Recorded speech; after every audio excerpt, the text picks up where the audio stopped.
The fire alarm go. Yeah, that's the go fire on. alarm for there. So our tested those at the same time, so it's probably a good point to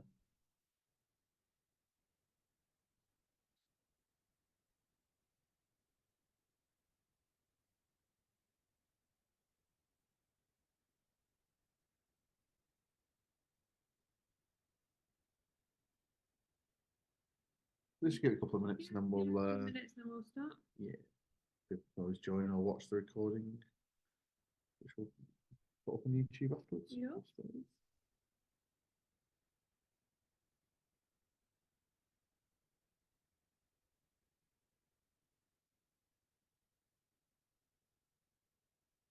Keep folks here. So everyone here is okay for a start.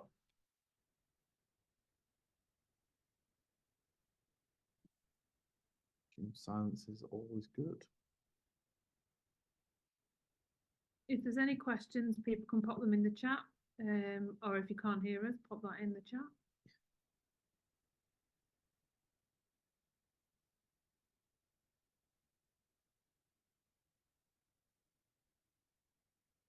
Yeah.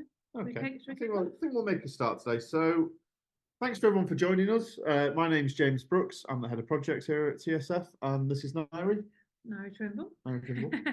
I look after the marketing for TSF, and I also work with lots of bootstrapping startups and scale-ups across the country. So hopefully there's some useful things that we can share with you today. So really what we want to focus on today is the idea that bootstrapping your startup is an option that people should look at more often. As often, we see enough programs like The Apprentice or Dragon's Den that push people towards investment, and really bootstrapping is something which, especially in the current economic climate, I think more startups should consider. So, very quick intro on TSF and who we are for those who don't know who TSF are. So we're a group of people who have got a real passion for startups. We focus on building tech companies. Notice I say companies and not just products. So we have a team of people who can build them, help scope, build MVPs. And the way that we help startups in that regard is rather than just charging a usual fee that any tech company will charge, what we do is we actually split the charge between cash and equity, which means that the 50k that you might have can actually stretch to 100k's worth of tech development towards POCs, MVPs, and beyond. Alongside that, we also have our office in Manchester, so anyone who is in the locale, feel free to pop in, say hello to myself, Nairi, and the other folks at TSF. We've got a decent coffee, and always happy to help and chat to startups to try and point them in the right direction. So, what is bootstrapping? So, at its base, it's starting a business with very limited resources, which is what, especially in our experience here at TSF, most founders are having to deal with. We're in a world where savings are tight, finances aren't quite as accessible. VCs and angels are a little bit more guarded and risk averse. So people having to really go with what they can find, whether it's grants, whether it's their own money. And you want to try and stretch that as far as possible to get to whatever the next stage is. So really looking at doing something with no external capital or investment, especially in the early stages.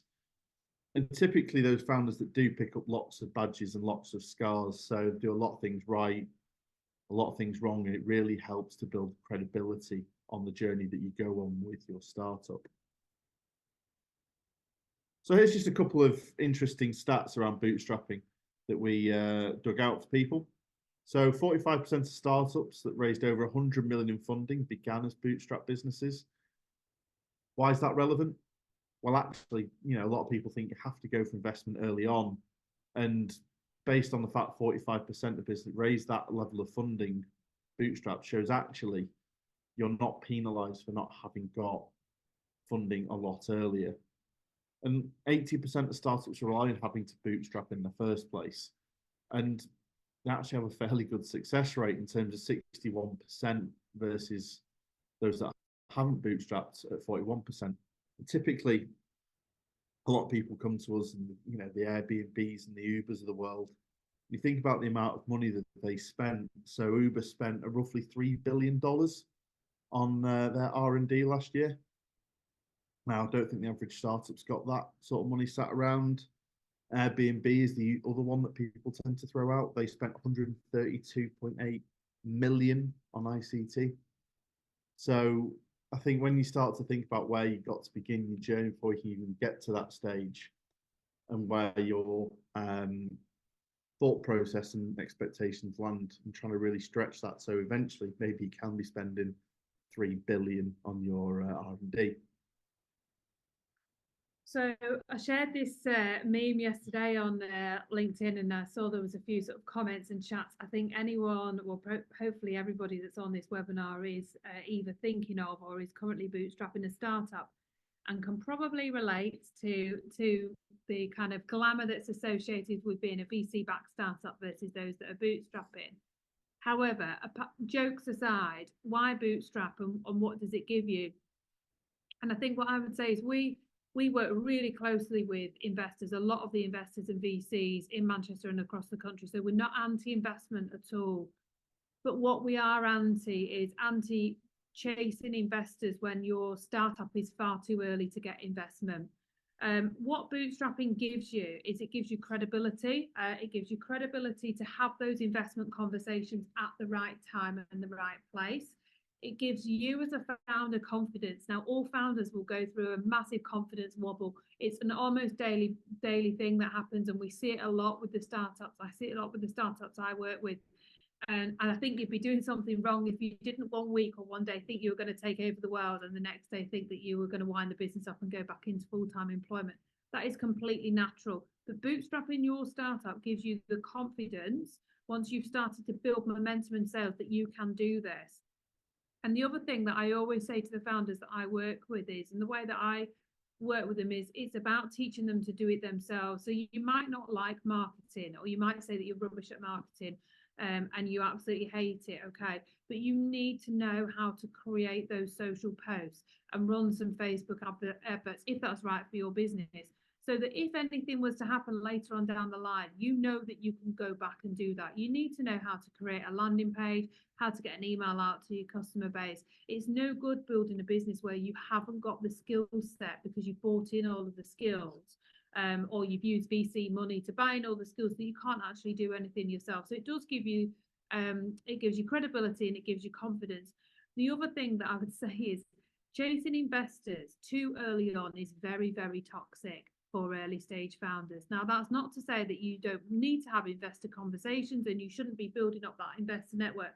There's absolutely a time and a place for that. But if you are building a startup that doesn't have an MVP yet, or doesn't have traction, and we'll talk about traction today and what that means, it is 99.9% guaranteed that you are not going to get investment yet. So spending your time chasing investors and getting rejection after rejection, or blank after blank, is very, very toxic for a startup where you need to be chasing customers and building your confidence. So I put in, like, love a cheesy quote. The greatest gift, and we'll talk about this today, the greatest gift that you have, your biggest commodity that you have, forget the fact that you might not have any money, you haven't got tens of thousands in the bank account, you've got time, but you've only got 24 hours in a day, and you've got 7 days a week. And despite all the fanfare on social media, you do not need to be working those 24 hours a day to build a successful startup. You don't need to be working 7 days a week. You do not need to be getting up at 5 a.m. in the morning. But being a startup founder, a bootstrap founder, is bloody hard work. So a lot of what we're going to talk about today is time. How long is it going to take you versus how much is it going to cost to get somebody to do that for you? And if you are doing something and you are spending your time on it, and your time equals money, is that contributing to the growth of your startup? Okay, so joking but not joking here, you need to stalk your customers. So first things first, everything starts with your customers. What are you building, and who are you building it for? Now, I would say this, wouldn't I? Because I'm a marketeer, but it is absolutely true. And we do, when we go through scoping sessions with founders and we're building products for founders, we have to know what are we building and who are we building it for. So from a customer point of view, and what I would do is I would go and write this down. Who are your customers? Where are they? Who are they? What do they like? What do they dislike? How do they spend their time? What channels are they on? What is the best way to speak to them? What is right for one is absolutely not right for another startup. Everyone's customers, everyone's businesses are very different. You need to learn to speak in their language. Okay, so all of your time and all of your efforts need to be geared to talking to those customers. That is what's going to build your startup, not investor conversations. So be really clear about who your customers are. And we've had founders come in before saying, well, I'm rubbish at marketing. I've built the product, but I don't know how to market it.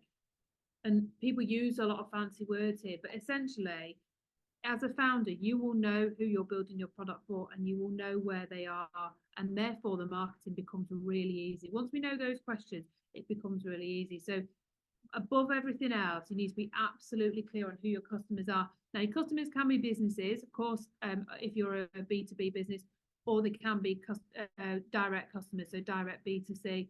Regardless of whether it's B2B or B2C, I would still be asking myself the same questions. Where are they? What are the pain points? What's the problem I'm trying to solve? How do I speak in their language?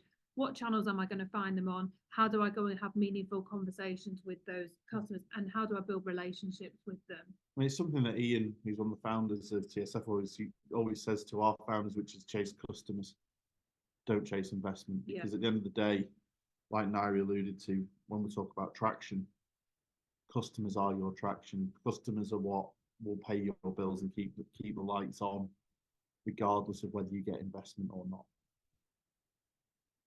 So when we're looking at how once you've kind of targeted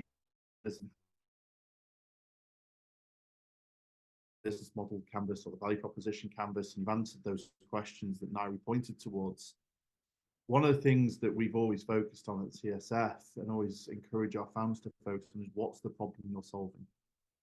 When a lot of people come say, I've got this great idea that's going to change the world, some of them aren't actually solving the problem. And typically, especially when you're looking at any B2B or B2C business that you're looking to set up, you have to have a genuine pain point. And the best founders are those that have actually experienced it themselves and can sell to people like themselves. But what we really want to do when we scope, because we want to build the smallest thing possible, is we cut out all the noise. We focus on what you need to get this into the market. So once we've established this is the problem you're solving, how does the solution actually do that?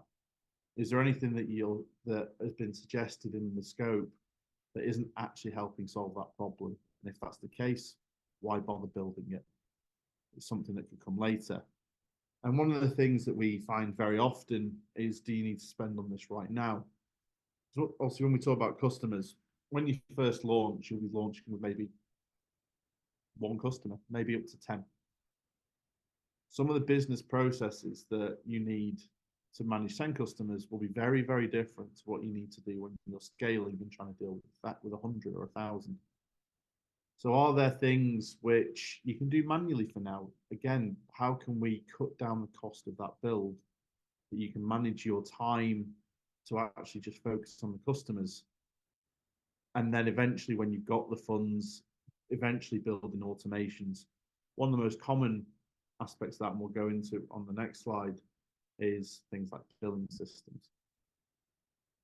So we really focus on the MVP or the POC for some people, so the minimum viable product or the proof of concept of actually, do we need to prove that the concept actually works in the first place, that this thing actually solves the problem for users, or actually is technology applicable to do this? And the best example of that these days is AI. Is the AI actually helping customers, or is it just there to kind of bang onto a slide deck and try and get investment? If you're not getting investment, don't bother trying to put it in unless it's genuinely helping solve the problem.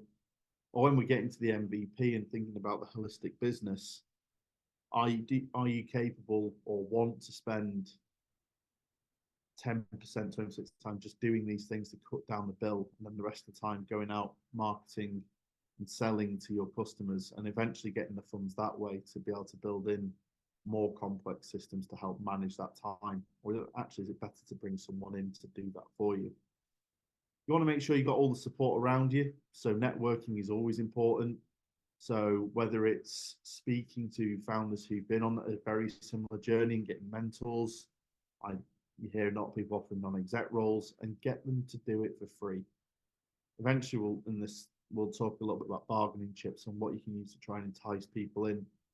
But you'd be amazed at, just by saying you're a startup and a founder, the amount of people who will be willing to help you who've been on that journey, because they've hit some of those scars. They've already got some of those medals and scars and can advise you which ways to go to miss some of those pitfalls. And that's something that we do at TSF to try and help our founders through the experience that the majority of the team have here working with startups, to try and avoid some of these really common pitfalls or money sinks, to try and get you to where you need to be, which is selling as soon as physically possible. And we want to also help you explore options. So, like I said, do you need to automate these various systems? Can you do it manually? Some of the most successful bootstrap startups that we've spoken to have got very complex matching algorithms in the back end. Well, that's how they market it anyway. What they've actually got is someone doing it manually.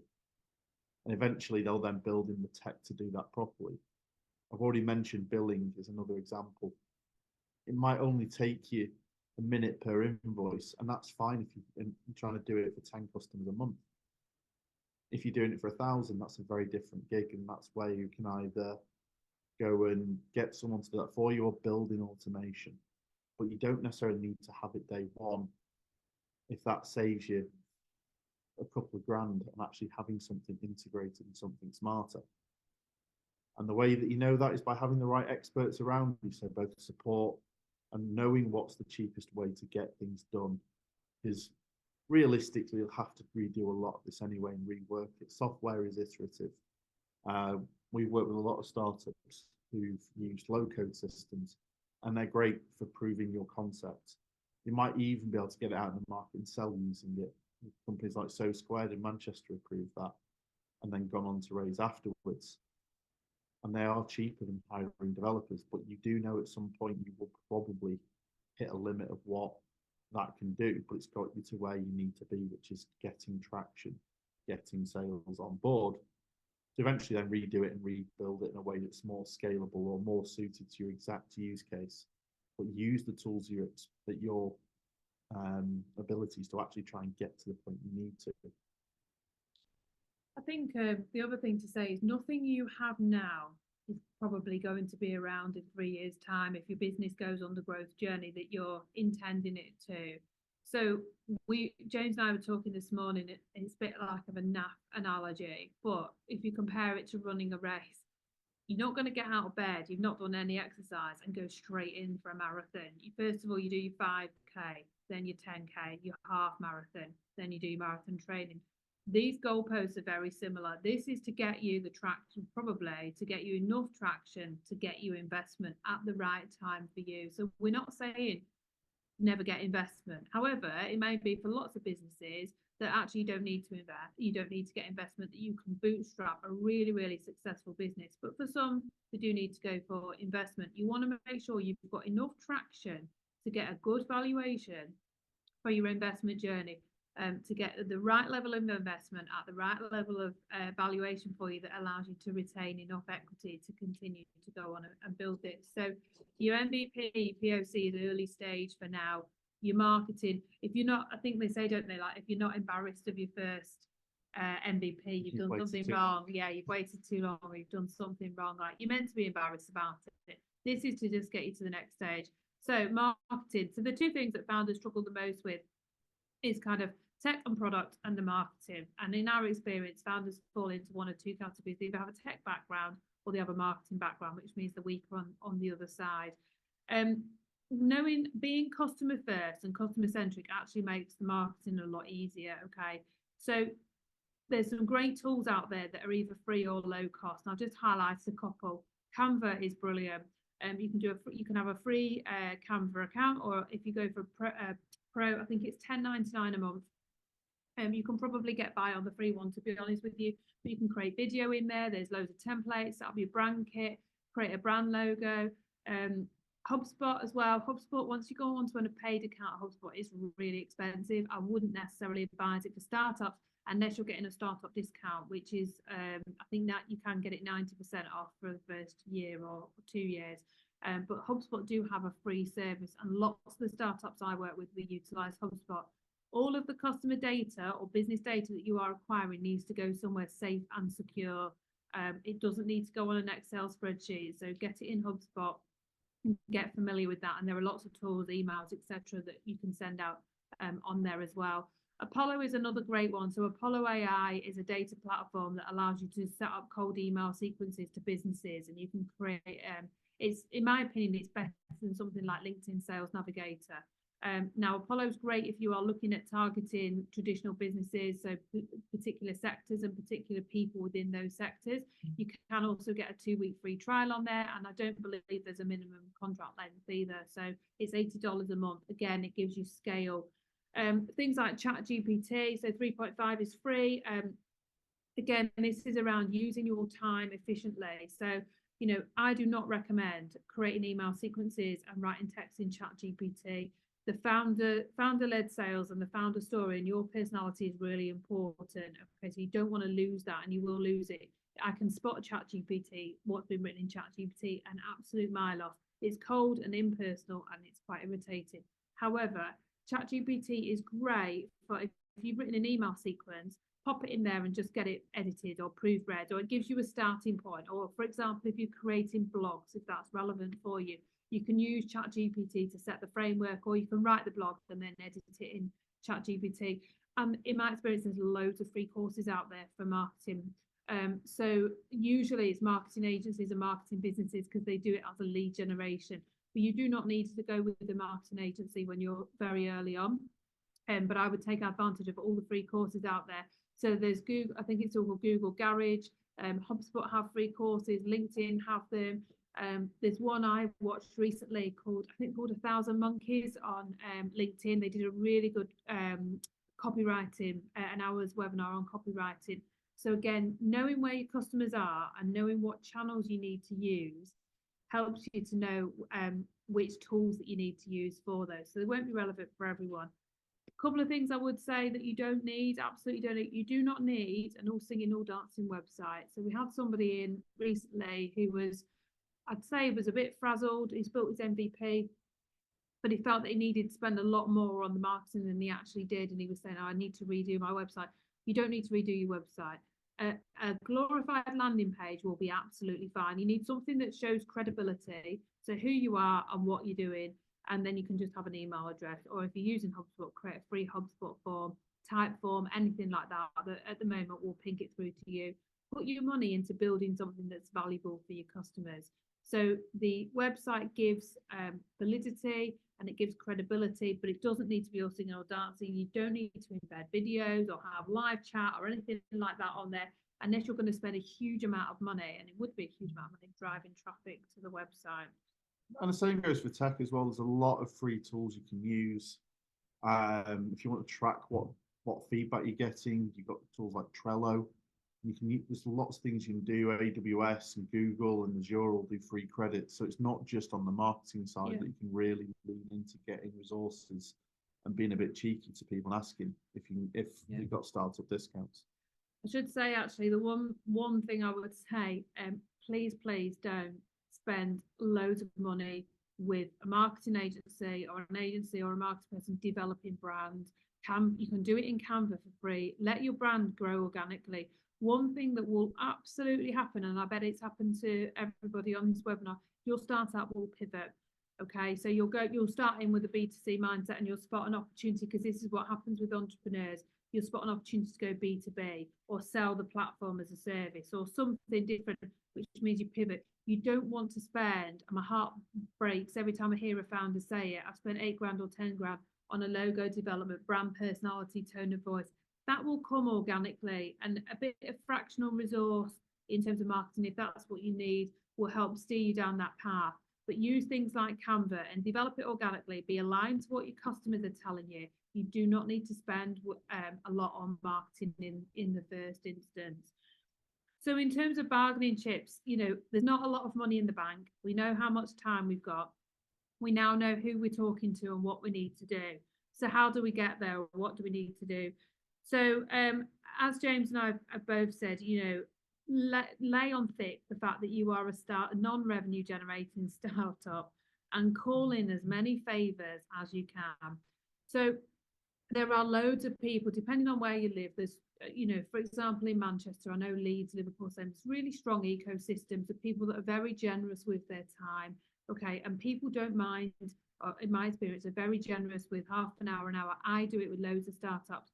Just give them a see of what they need to be doing. And actually, when you speak to people that do things day in, day out, like we do, it might be a massive problem for you, but for us, we've seen and heard it a lot. So we can quite quickly put you on the path to what you need to be doing. And this isn't about selling our services or selling TSF. This is just about helping as many people start businesses as possible. So ask people for a chat. Could I have a coffee? Could I pick your brains? Flatter the ego a bit as well, I would be saying. So if you're looking at tech and you're looking at founders that have done something similar or built something similar, I would get in touch with them and say, could you just give me 10, 15 minutes? Could I buy you a coffee? I'd just love to know a bit more about how you built this. What people are really generous with their time and their expertise, particularly if they feel that they're adding value to you. So call in as many favors as possible. You may not have, or it's unlikely that you have a huge friends and family network that are going to give you angel investment, but look at what skills they do have instead. What could they do for you for as little money as possible? Also ask for discounts. So for a couple of the startups I work with, we've got some big exhibitions that are happening in and around Manchester and London. I always say to people organising it, do you do a startup discount? These are non-revenue generating startups. Is there a discount available for them? Sometimes they say no, but more often than not, they'll say yes. Ecosystems and cities and communities need people to start businesses. That's exactly what they want, because you'll grow and scale that business in that city. You'll become an employer and it will be great for them. So we have to support you early on. So look at where you can get value from and ask for startup discounts. Get in touch with the organisers, ask for a speaking slot, think about what you can offer, what you can give value for that. If you don't ask, you don't get. We've talked about bringing people in. So, bring people in on an equity only basis.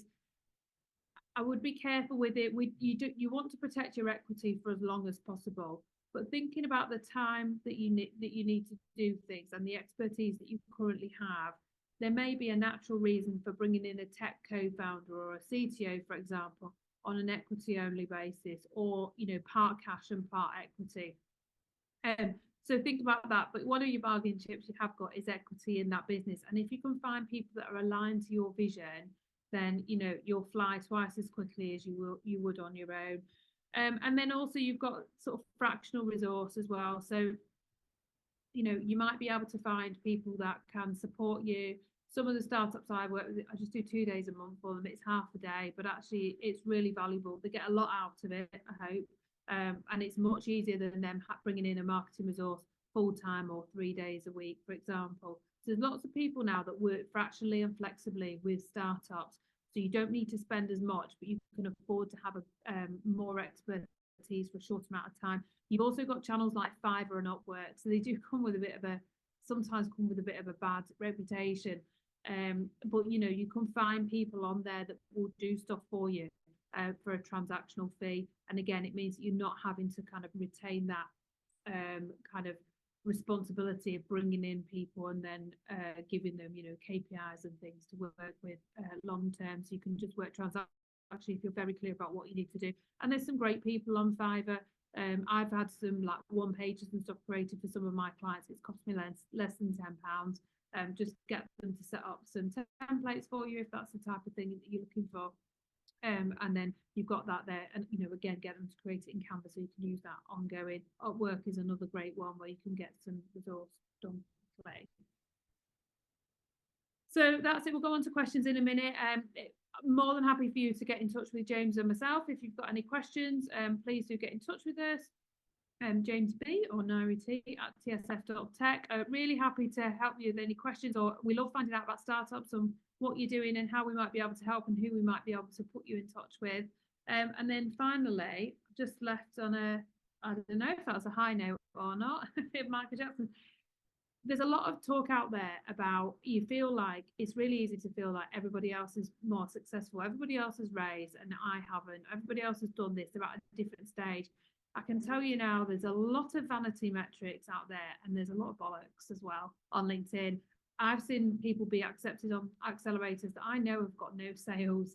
I've been shortlisted for awards and they haven't made any sales. It's all hot air and noise, and a part of it is playing the game, but a lot of it is surround yourself with like-minded people, be completely focused on your customers, know what you're trying to achieve, and then the rest becomes much more straightforward. So don't get caught into that, I need no singing, no dancing brand, a website, all these features and whistles on my MVP. We're just on that phase one, and align yourself with people that understand bootstrapping and what the challenges are, and founders that are doing it too, and it becomes a lot easier. And obviously, like James said, our door is always open here. We're really happy to help, and like I say, point you in the right direction. We'll just have a coffee and a chat if that's what you need, and a lot of the time that is just what founders need. Yeah. Well, thank you very much for listening, and we'll stop sharing the screen, and if anyone does have any questions, we'll be more than happy to answer.